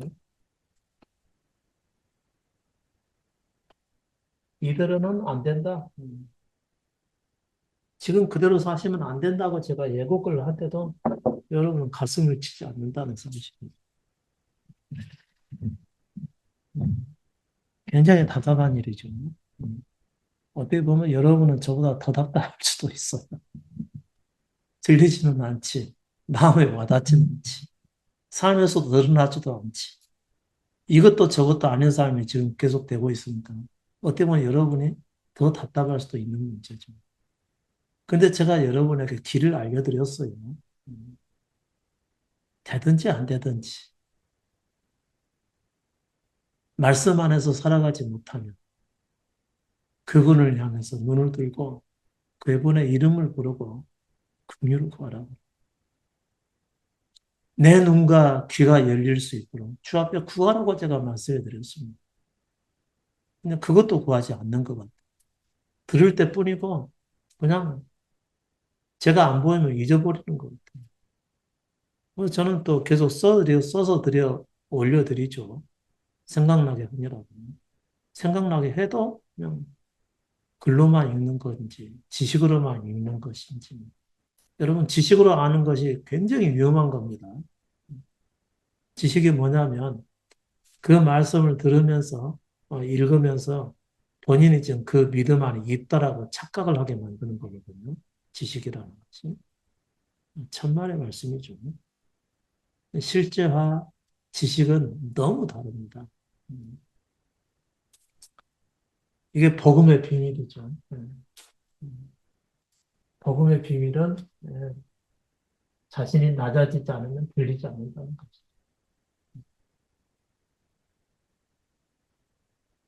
여러분, 돈이 필요한 사람에게 복음은 뭘까요? 누군가가 돈을 주겠다는 것이 그게 복음이겠죠. 그거 외에는 다른 소리가 들릴까요? 안 들릴까요? 안 들리죠.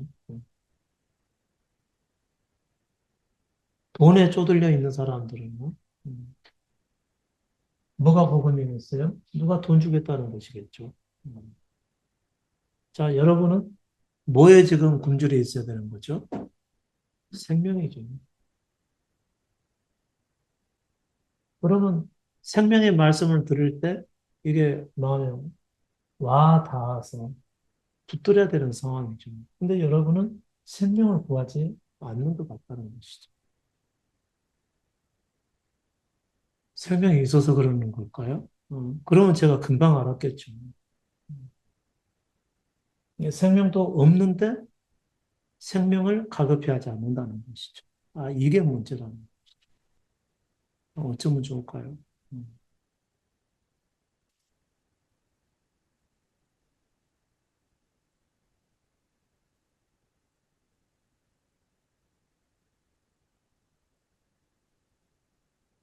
자, 우리 깨어나야 되죠. 복음의 비밀을 위해서.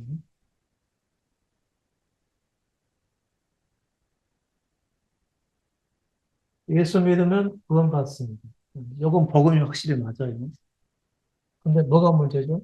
믿음이 문제. 이게 굉장히 어려운 문제죠. 음. 이건 어렵다 쉽다라 말씀할 수 있는 게 아니죠. 왜냐하면 우리에게 달리는 것이 아니라서. 이 믿음은 누가 주셔야 되는 거죠? 네, 하나님이 주셔야 되는 거죠. 아니면 그 안에 계신 예수 그리스도가 우리에게 주셔야 되는 것이 이 믿음입니다. 예수를 믿으면 구원은 받는데 이 믿음이 하나님께서 주신 믿음이어야 된다는 것이죠. 우리가 좋아서 믿는 믿음은 그건 믿음이 아닙니다. 성경을 보고서 본인이 보고 확신해가지고 믿는 것은 이건 믿음이 아니에요. 구원받고 싶으니까 말씀 이리저리 붙여가지고 구원의 확신을 갖는 것이지. 그건 즉 위에서 믿음을 줘서 갖는 그 믿음이 아니죠. 그건 예수 믿는 믿음이 아니죠. 예수 믿는 믿음은 뭐죠? 십자가의 길을 가야 되는 거죠. 십자가의 길은 뭐죠? 자기에 대해서 죽는 길이죠. 자기에 대해서 죽음의 길을 가는 것이죠. 이게 십자가의 길. 여러분 십자가의 길을 갖고 계신가요? 매일매일 여러분은 십자가를 지고 가셔야 되죠. 매일. 내가 원하는 것을 내려놓는. 주께서 열어주신 대로 그냥 순응해서 가는 거예요.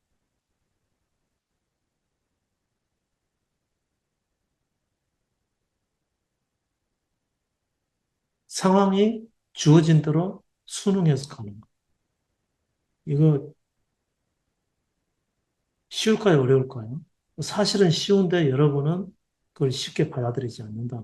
여러분이 원하는 대로. 이게 왜 주어진 대로 못 사는 것일까? 저는 그게 항상 의문스러워요. 그리고 항상 자기 생각대로 가시는 것이죠. 여러분은 여러분에게 좋은 대로 판단을 하고 결정을 하신다는 얘기입니다.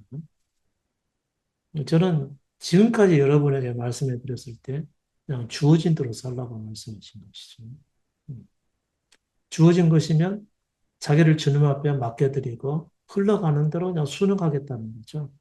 거기에 대해서 좋냐 안 좋냐를 내가 판단하는 게 아니라고 제가 말씀해 드린 겁니다.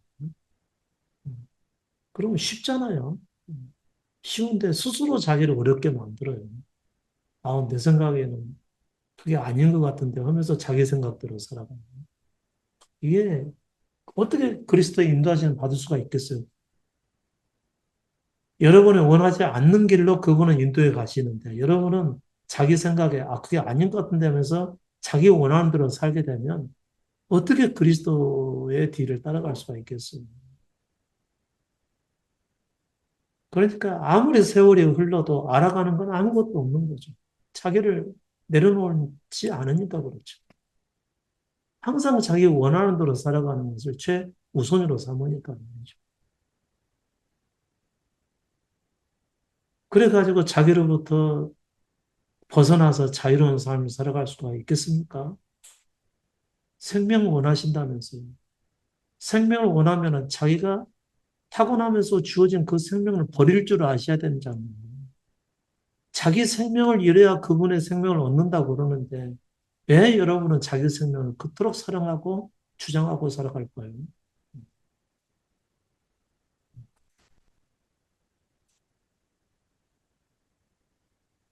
꼭 믿음에 대해서만 그러는 것일까요? 아니에요. 여러분의 살아가는 전 삶에 대해서 그런 거예요. 전 삶에 대해서. 제가 쌀집 아저씨가 됐죠. 음. 쌀집 아저씨가 된 지 오픈한 지 일주일 됐으니까 이제 일주일 됐습니다. 왜 쌀집 아저씨가 됐겠어요? 아, 상황이 그렇게 흘러간 겁니다. 제가 원하든 원하지 않든 간에. 저는 평소 살아가면서 장사를 해본 사람이 아니기 때문에 굉장히 낯선 일이죠. 그건 제게 맞는 일도 아니고 할 수 있는 일도 아니죠. 제 기질상으로서는 되는 일이 아니죠. 근데 상황이 그렇게 됐어요. 그래서 그냥 받아들인 것 뿐입니다. 흘러가는 대로 가는 것이죠. 잘 되냐 못 되느냐 이게 중요하지 않죠. 나를 인도하신 그분과 저는 함께 살고 있는 것입니다. 여러분들 결혼하시니까 잘 돼야 될 텐데 자꾸 그렇게 잘 되는 쪽을 자꾸 기원하시지만 저는 그게 아니고 그분과 지금 함께 살고 있는 겁니다. 이게 중요한 것이죠. 그분과 살다가 이런 일을 만나서 오픈하게 된 겁니다. 그것뿐이에요. 그 이상 생각하지 않아요. 성공시켜야 되겠다. 뭐 이걸 통해서 많은 사람들을 먹게 하겠다. 뭐 이런 꿈을 가지고 시작한 게 아닙니다. 필요하니까 시작을 하게 된 것이고 또 내가 해야 될 것 같으니까 받아들인 것뿐입니다. 뭐 망할지 흥할지 그건 모르는 거죠. 망할지 흥하는 것은 제 관심 없어요. 그건 세상에 속한 것이니까. 저는 지금 그분과 함께 살아가고 있는 것뿐인 거죠. 이걸 해야 되나 말아야 되나 좀 고민을 안 한 것은 아니지만요. 주어졌으니까 그냥 가는 것밖에 없다고 생각을 한 거죠. 그래서 가는 것입니다. 내가 이걸 하게 되면 우리 민주의 모임에 나쁜 영향을 끼치지 않을까? 뭐 그렇게 생각할 수도 있겠죠. 근데 그분이 나를 그렇게 그런 식으로 인도에 가시는 거고 저는 그걸 생각이 없는 겁니다. 그래서 받아들인 거예요. 전혀 다른 분야이죠. 다른 분야이지만 모르죠. 그분의 뜻은. 저는 그냥 맞지 않은 일, 제게는 맞지 않는 일이지만 그냥 순응한 것뿐이죠. 제게 대해서 죽었으니까요. 믿음은 뭐죠? 자기에 대해서 죽는 거잖아요. 내 생각 이건 아닌데 그런 생각이 들더라도 그건 내려놓는 걸 의미하는 것입니다.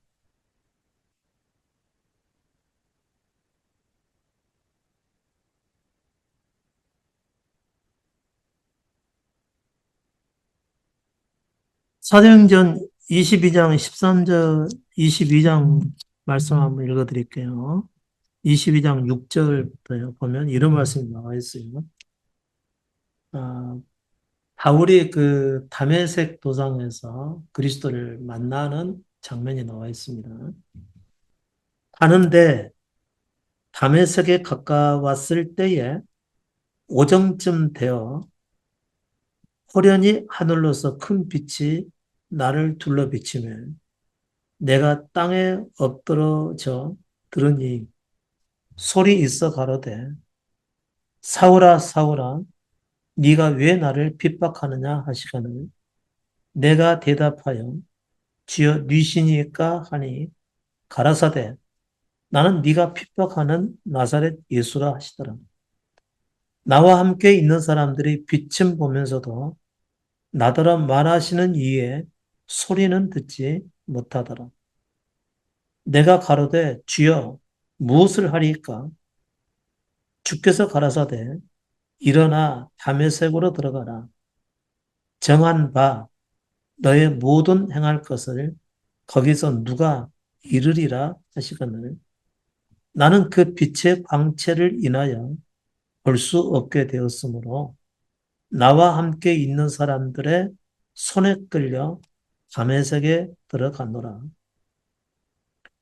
율법에 의하면 경건한 사람으로 거기 사는 모든 유대인들에게 칭찬을 듣는 아나니아라 하는 이가 내게 와 곁에 서서 말하되 형제 사울아 다시 보라 하거늘 즉시 그를 쳐다보았노라. 그가 또 가로되 우리 조상들의 하나님이 너를 택하여 너로 하여금 자기 뜻을 알게 하시고 저 의인을 보게 하시고 그 입에서 나오는 음성을 듣게 하셨으니 네가 그를 위하여 모든 사람 앞에서 너의 보고 들은 것에 증인이 되리라. 이 엄청난 사건이 나오죠. 바울이 예수 그리스도를 만난 사건이 글로 기록이 됩니다. 자, 사울이었죠. 바울의 전신은 사울이었죠. 사울이 음, 다메섹으로 가는 길에서 예수 그리스도를 만나죠. 만나서 이제 눈이 멀게 되죠. 상징적인 거죠. 실제로 눈이 멀었어요. 그래, 그렇게 써 있으니까. 음, 눈이 보이지 않게 됐죠. 음. 그리고 사람들에게 이끌려서, 그곳에 다메섹에 사는 아나니아라고 하는 사람을 만나게 되죠. 아나니아라고 하는 사람을 만나서 이 사람이 이제 복음에 대해서 말씀하는 거죠. 물론 눈이 보이지 않게 될 때 예수 그리스도의 음성을 듣게 됩니다. 음. 근데 이 음성은 누구만 듣게 되죠? 사울만 들었죠. 그리스도의 음성은 아무나 듣는 게 아니죠. 사울아 사울아 네가 왜 나를 이처럼 핍박을 하느냐? 나는 네가 핍박하는 예수라 했을 때 어떤 생각이 들었겠어요? 본인은 자기 하는 일이 옳다고 생각하고 했는데 그게 어, 예수 그리스도를 핍박하는 일이라고는 말씀을 듣게 되는 거죠. 자, 사울이 누구를 핍박했죠? 예수 믿는 사람들을 핍박했죠. 예수 믿는 사람을 핍박한 것이 누구를 핍박한 거죠? 예수를 핍박한 거죠. 음, 여러분 어떻게 생각하실지 모르겠지만 여러분은 누구를 대하고 계시죠? 지금 여러분 속으로 생각을 하셔요. 음. 그를 믿고 그분 안에서 살아가는 사람이 곧 누구라는 거죠?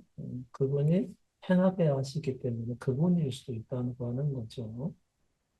그러니까 여러분이 뭐를 중요하게 생각을 하셔야 되냐면 저를 어떻게 위하라 이런 얘기가 결코 아닙니다. 제가 여러분께 드리는 이 말씀을 좀 무겁고 중하게 받아들이셔야 된다는 거죠.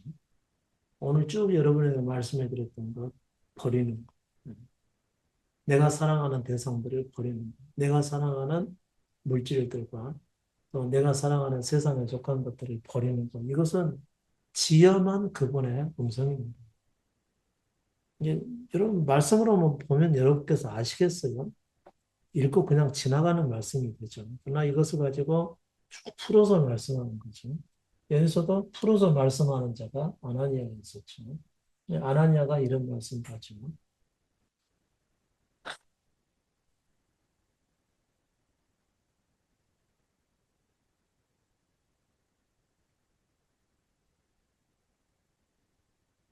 우리 조상들의 하나님이 다시 지겠습니다.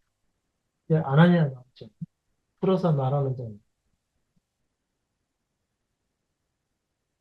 아니, 왜 예수께서는 직접 복음에 대해서 다 말씀하시죠? 아니죠. 아나니아를 통해서 그분이 말씀하시는 것이죠. 우리 조상들의 하나님이 그랬습니다.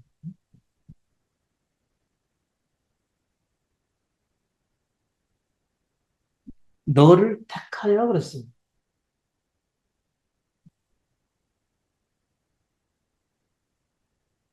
그러면 이때까지 하나님에 대해서 알았던 사울의 하나님 지식은 어떻게 되는 거죠? 아, 그 진정한 하나님을 아는 것이 아니라는 거죠.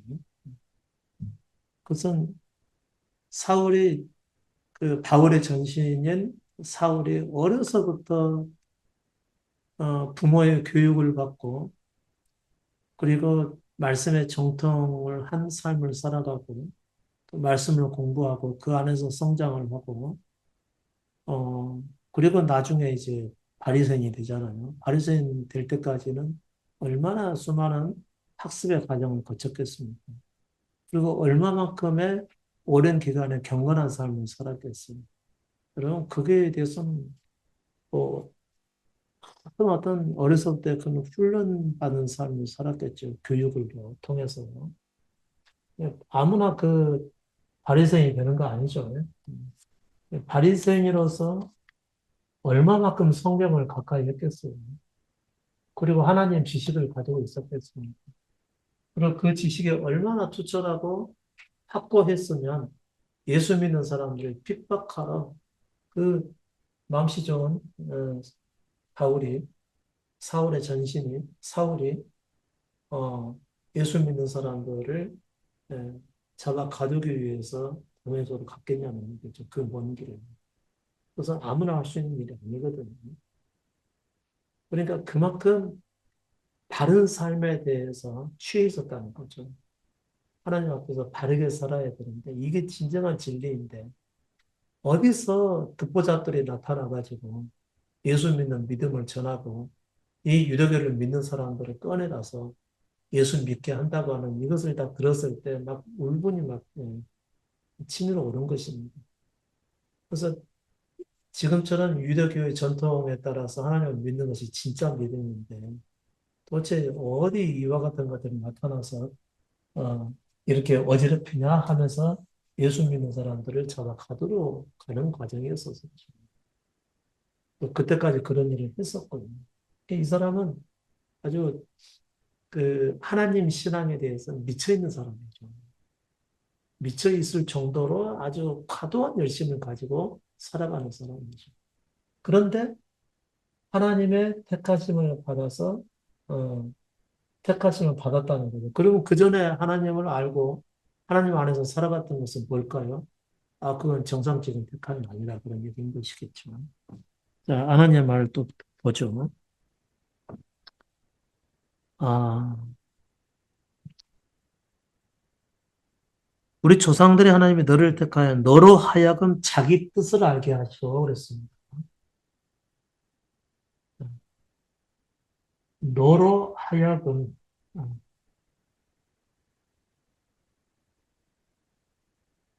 자기 뜻을 알게 하시고 그랬어요. 하나님 뜻이겠죠. 음. 너로 하여금 주체가 누구죠? 음, 믿는 자이겠죠. 자, 하나님 뜻을 어떻게 알죠? 기도해서 알까요? 아닙니다. 하나님 뜻을 알 수 있는 길은 딱 하나밖에 없습니다. 그분이 자기 안에 들어오실 때뿐입니다. 여러분들은 스스로 하나님 뜻을 알 수가 없어요. 그리고 이제 나타난 하나님의 뜻은 뭐죠? 말씀에 나타난 하나님의 뜻은 예수 그리스도처럼 다시 목숨을 얻기 위하여 자기 목숨을 잃는 것이 하나님의 뜻입니다. 그와 같은 하나님의 뜻을 그때그때마다 음성을 들려주시는 분이 그분 안에 있어야 되는 것이죠. 그때 사울 안에 들어가서 하나님이 그의 생명이 되어주시고 그때그때마다 살아가면서 그분의 뜻을 알려주시는 것입니다. 이게 바로 하나님의 뜻이죠. 너로 하여금 자기 뜻을 알게 하시고, 그렇죠. 음. 이거 성경보고 아는 거 결코 아닙니다. 그냥 자기 지식에 해당하는 것이죠. 그래, 그때까지 사울은 하나님에 대해서 몰랐던 것이 아니죠. 그런데 지식으로 아는 것은 절대로 진정하게 하나님을 아는 것이 결코 아닙니다. 아무리 성경에 대해서 정통을 했어도 하나님의 아들이신 그리스도께서 오셔서 말씀을 전할 때 그걸 들을 수 있는 사람이 없었잖아요. 그리고 오히려 가장 하나님을 잘 안다는 자들이 예수 그리스도를 죽이잖아요. 그건 하나님을 모르기 때문에 그런 것이. 그러니까 지식으로 하나님을 많이 아는 것은 아는 것이 아니라는 것이죠. 언제 아느냐? 이렇게 그분이 택하셔서 그분이 그 사람의 전부가 되어줬을 때 그때만 알게 되는 겁니다. 이건 이제 비밀이죠. 복음의 비밀이죠. 음. 저도 십자가를 경험하기 전에는 몰랐어요. 물론 그때까지도 저는 제가 아는 하나님 지식은 있었죠. 그런데 하나님을 내면에서 그분을 안다고까지는 그래 말할 수가 없었던 것이죠. 나중에 언제 알게 됐냐면요. 그분을 경험을 했을 때죠. 그분이 제 안에 자정하여 계실 때, 그때 그분의 뜻을 알게 됩니다. 그리고 그것은 일회성이 아닙니다. 살아가면서 계속입니다. 계속. 속에서 그분의 뜻을 알아갑니다. 이게 이제 복음의 비밀이라고 제가 말씀을 드리는 거예요. 그렇게 전에는 하나님을 알 길이 없습니다. 아, 저 의인을 보게 하시고,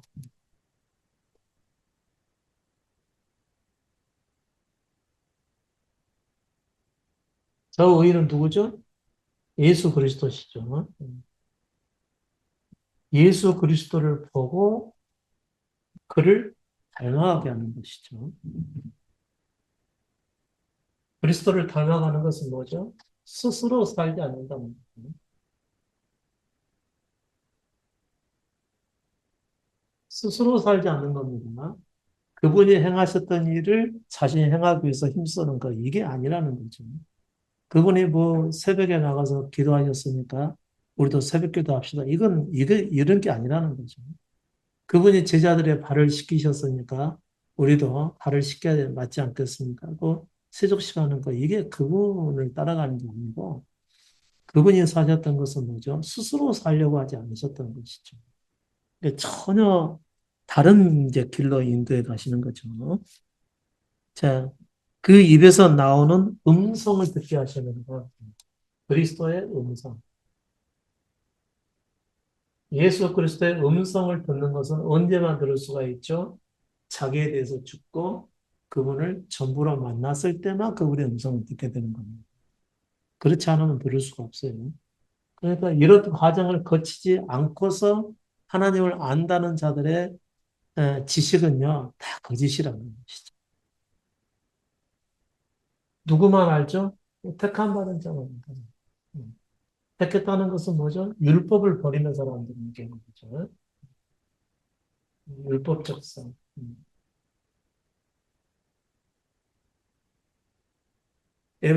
우리나라의 그 율법적 성은 뭐죠? 예배당 지어놓고 그 안에서 예배드리고 하나님을 찬양하고 하나님 뜻대로 살고자 하는 시도를 행하는 것들. 이거 다 육신의 의지에서 나오는 것이잖아요. 음. 그런 데서 택함 받은 사람은 거기서 빠져나오게 됩니다. 음. 그리고 오직 예수 그리스도로 살게 만들어 가시는 것이죠. 그리고 나서 그분의 음성을 듣게 하시는 것입니다. 이게 복음의 비밀이라는 것이죠. 근데 이 비밀을 아무나 받지를 못해요. 그래서 제가 우리 그 친구 목사님도 말씀해 드렸지만 예로요. 말씀은 듣고 다 그 말씀이 진짜라는 것은 알아. 근데 본인은 그 안에서 안 살아. 희한하죠. 맞다고는 생각하는데 왜 안 사는지 모르겠어요. 아, 진짜 그건 의문이에요. 여러분도 그럴까 무서워. 음, 그래 왔었는지는 모르겠지만요. 저는 알죠. 음. 예, 맞다고 생각하는데 그 안에서 안 사시죠. 음, 그게 여러분 자신을 위한 것이고, 여러분의 자유와 평안을 위한 것이고, 여러분의 생명을 얻게 하는 일인데도 불구하고 말이죠. 이건 짐이 아니에요. 여러분을 편하게 만들고자 하는 겁니다. 잘못된 삶을 그치고 정상적인 진리의 삶을 살아가게 하시는 그분의 외침인 겁니다. 근데 왜 안 들으시는 거죠? 들으셔야 됩니다. 들으셔서 그 말씀 자체를 여러분의 삶의 전부로 받아들이셔야 돼요. 그래야 여러분 안에 천국을 맛보게 되고요. 그때 그분의 다스림을 받게 되는 것이고, 그리고 그분의 음성을 내 내면에서 듣고 그분의 뜻에 따라서 사라지게 되는 것입니다. 이게 복음의 삶. 복음의 삶은 그리스도를 전부로 여기고 그 안에서 살아가는 자를 의미하는 거예요. 사람의 눈으로 봤을 때 뭐가 옳다 그르다 할 수 없는 삶이에요. 그분이 살아가는 삶이기 때문에. 근데 그 안에는 참된 거룩함이 있고요. 그리고 하나님 나라가 그 속에 있는 겁니다. 이 놀라운 삶을 여러분에게 전해드리는데 왜 말씀에 대해서 그렇게 어, 여러분의 삶을 던져놓지 못하시는 겁니까? 세상은 여러분을 죽이는 겁니다.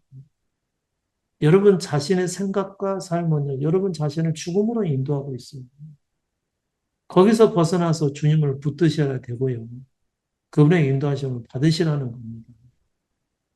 우리는 유대인들과 달리 이방인들입니다. 복음에 대해서는 이방인들이에요. 아무나 믿을 수 있는 게 아니라는 것이죠. 근데 그 수많은 우리 대한민국의 많은 그리스도인들 중에서 이 복음을 들을 수 있도록 어떻게 보면 택함 받으신 분들은 여러분들입니다. 그럼에도 불구하고 이 말씀을 듣고 이 말씀 안에서 안 산다고 하는 것은 이건 이상한 일이라는 것이죠. 납득할 수 없는 일입니다. 여러분, 그 안에서 안 사라지면 가슴을 쳐가면서 그분의 긍휼을 구하실 수가 있어야 됩니다. 그리고 그분께서 마련해 놓으신 이 좋은 복음을 여러분의 것으로 받아들여서 여러분의 영원한 삶을 위해서 여러분의 생명을 준비해 가실 수 있기를 바랍니다. 여러분의 믿음의 길에 어, 좀더 많은 관심을 좀 가지시고 여러분의 삶을 던져 놓으실 수 있기를 바랍니다. 말씀 여기서 마치겠습니다.